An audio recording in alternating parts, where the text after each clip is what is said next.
السلام عليكم. لحد امتى هتفضل زوج غير مسؤول؟ لحد امتى ما انتش عارف كلكم راع وكلكم مسؤول عن رعيته، وانت راجل في بيتك ومسؤول عن رعيتك؟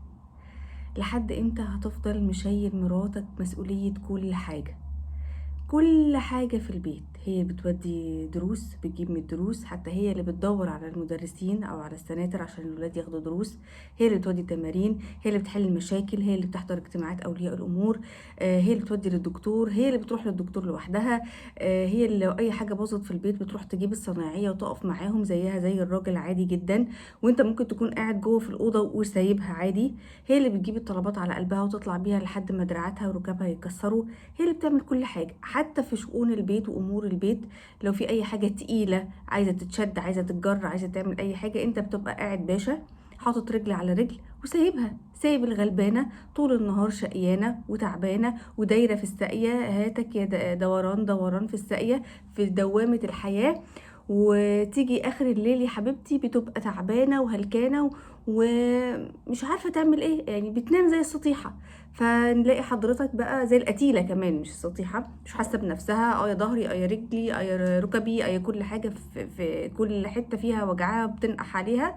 ونيجي نلاقي الباشا في الاخر يقول هي مش مهتميه بيا ومش واخده بالها مني وسايباني وبتنام وبتسيبني وحب كلام كده لا انزل الله له من سلطان. طب انت شفت هي بتعمل ايه؟ طيب انت تفقدت حالها؟ شفتها هي بتعمل ايه؟ هي محتاجة مساعدة؟ هي بتعمل كده اصلا غرضها انها تطفشك، تضايقك، تنرفزك، تحسسك ان انت مش من ضمن اولوياتها اصلا؟ يعني في ست اصلا بتبقى متعمدة تعمل كده وعايزة تخرب حياتها وتخرب بيتها؟ ما اظنش. لما نيجي بقى نشوف على ارض الواقع، طب انت يا بنت الحلال يعني انت مش واخده بالك منه، ما بتقعديش معاه، ما بتكلموش، فتيجي نسمع منها بقى فتقول لك ايه؟ انا من قبل اذان الفجر، مش من الفجر، انا من قبل اذان الفجر صاحيه واقفه على رجلي اعمل الاكل والسندوتشات واللانش بوكس ومش عارف ايه، ولو هي اللي بتودي المدرسه فبتنزل طبعا معاهم، ولو عندها شغل فبتنزل برضو معاهم، وبتقضي مصالحها وشغلها وطلباتها وتيجي على البيت تبدأ كأنها زيها زي أي ست بيت قاعدة بقى، بتبدأ يومها عادي.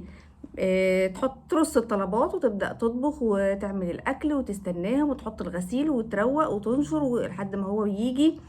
او ممكن تكون بيرجعوا، يعني الفرق بينها وبينه يعني مدة مش كبيرة، فيرجع متنرفز او متضايق لان البيت مثلا يكون مش مترتب او ملحقتش تخلص الغدا او الحاجات دي كلها.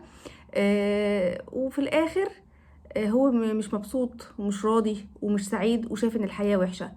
طب انت ما فكرتش تقسم معاها حتى المسؤولية؟ ما فكرتش تشوف مسؤوليتك اصلا اللي هي شايلاها عنك؟ يعني انا مش عارفه بصراحه، بعض الرجال وليس كل طبعا بيجيبوا البجاحه دي منين؟ انت ازاي تفكر تشتكي منها وتكلمها عن تقصير في اي شيء معين وانت اصلا قاعد زي قلتك في البيت؟ انت زيك زي الكرسي اللي انت قاعد عليه، قاعد بس تتأمر واعملي لي وهاتي لي وشاي وقهوه وميه وحاجه حلوه. ايه ده؟ ما عملتلناش حاجه حلوه النهارده؟ مش هنحل يا جماعه بحاجه جميله؟ طب اللي واقفه في المطبخ ليل ونهار ودايره على الولاد ليل ونهار دي فين حقها؟ ده حتى ما فيش كلمه حلوه بتقولها لها. كتير من الستات اسمعهم بيقولوا والله حتى الكلمه الحلوه ما يقولش حتى تسلم ايدك. ابقى قاعده باكل على السفره وظهري مقطومي لسه بقول بسم الله، يروح باصص لي بقرف كده يقول لي مش كنتي عارفه تقللي الملح شويه؟ تعرفيش تدوقي؟ تعرفيش تعملي؟ مفيش حتى كلمه حلوه، كلمه تقدير. والله كتير من الستات بيصعبوا عليا، وواحد بيبقى يعني مش عارف يواسيهم بكلمات يقول لهم ايه لما بيكلمونا ويحكوا عن اللي بيحصل ده.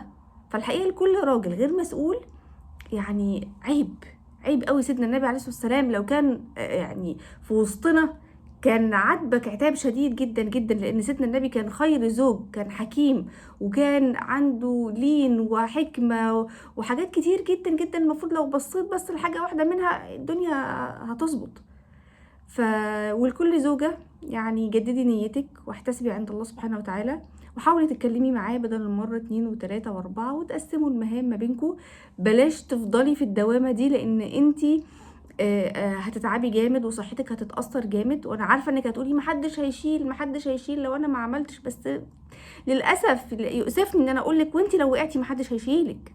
فلازم تاخدي بالك من نفسك ومن صحتك. والزوج اللي زي كده لو عدى عليكي الفيديو ده، اتقي الله، اتقي الله في الست اللي عندك دي، ربنا هيحاسبك عليها، ربنا هيحاسبك عليها. خليك راجل، ما تبقاش بس ذكر بالاسم كده في البطاقة.